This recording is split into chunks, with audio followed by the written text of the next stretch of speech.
взаимодействие с политическими партиями и штабами, которые оппонировали нам, абсолютно никаких преград не вижу ради достижения главной цели укрепления нашей государственности быть на контакте с политическими лидерами, обсуждать повестку нашу. Я нацелен на взаимодействие. Мы формат наших взаимоотношений, формат нашего разговора, надеюсь, в ближайшее время изберем и будем действовать в интересах государства. Мы все нацелены на работу, тогда надо это завязывать делом.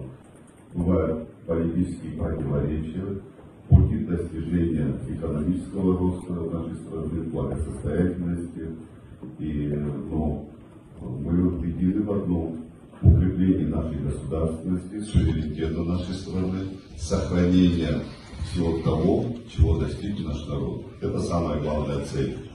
Здесь не может быть объединения только с одной стороны и готовности с одной стороны. Эта готовность и реальные шаги должны быть реализованы всесторонне представителями всех политических партий и движений.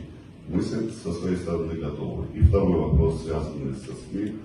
Вы знаете, в рамках политического процесса мы предельно аккуратно и корректно относились к тем, кто освещает эту предвыборную кампанию, и не позволили никаких высказываний в адрес представителей СМИ, которые имели совершенно другую точку зрения.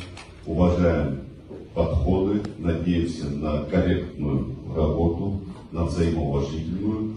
А взаимоотношения со СМИ, органов государственной власти — это важное направление для того, чтобы донести до граждан нашей страны то, чем занимается исполнительная власть.